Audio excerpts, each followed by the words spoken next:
Have you or a loved one ever experienced medical gaslighting or just felt like you weren't seen and heard while trying to seek health care?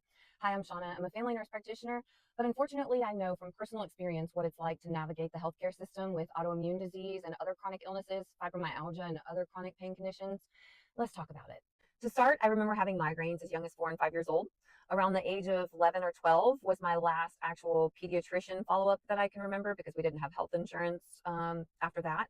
And they noticed that my thyroid was a little bit enlarged, mentioned it to my parents to keep an eye on it, but didn't really mention a whole lot beyond that. And I also was having a lot of muscle, knee joint pain and back pain as an adolescent and a teen that, of course, we just kind of figured was growing pains.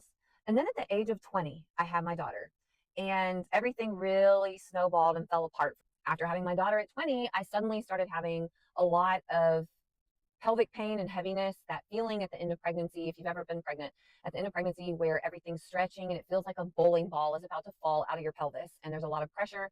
I would have that as well as cramps that were more like labor contractions the entire time. And of course, I mentioned this to a provider when I was working briefly for an OBGYN at the front desk, and she said it could be endometriosis. And at my mid 20s, was also diagnosed with hypothyroidism and put on levothyroxine, interstitial cystitis.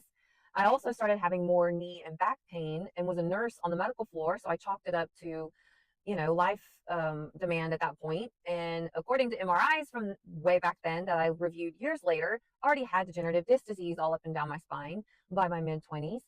And then when my schedule, I changed to a day shift 12-hour schedule. I felt great for a month, and then I was back to sleeping my days and nights off away again, and I could barely function. So I was like, okay, well, maybe it's the 12-hour shifts. Maybe 12-hour shifts just aren't for me. So then I started working for hospice and was on more of a Monday through Friday kind of daytime hours kind of schedule, less than 8 hours, sometimes a little more, but usually less than 8 hours. And I felt fantastic for a month. And then I started sleeping my days off, and the evenings when getting home from work, afternoons and evenings, I'd have to take a nap to function. And sometimes I'd take a nap and couldn't function still. I could sleep anywhere from 8, 10, 12, 16 hours and need a nap an hour later just to be able to sort laundry and put a load of laundry in the washing machine. I mean, it was beyond ridiculous. And then in January of 2015, at the age of 30, I had my first fibromyalgia flare. And the signs had kind of been there along and along, but that was the first time I had a real flare that I kind of sat back and went, whoa, something's wrong. And I had what I thought was a thorough lab workup done, went to a rheumatologist, and they ruled out all the other things. And yes, fibromyalgia. So I thought, okay, well, maybe this is part of the problem with why I've been so tired all these years. Let me look at some different alternative treatments for fibromyalgia and different things. And we tried all kinds of treatments in these years, and nothing really worked, except for one specific dietary change that I'll talk about more in depth. In 2018, at the age of 33, I had a sleep study to figure out if there was anything going on contributing to the fatigue. That's one of the specific instances of being treated less than that I'll share, among others.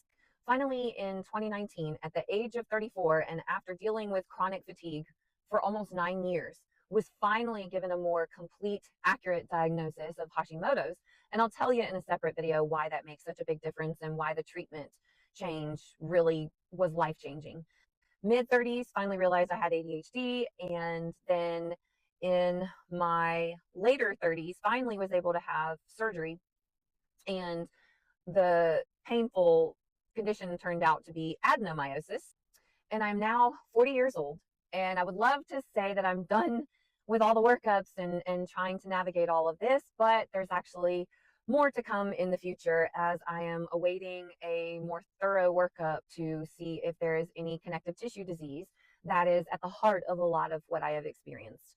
Stay tuned for more. As you can see, that is quite the collection of conditions.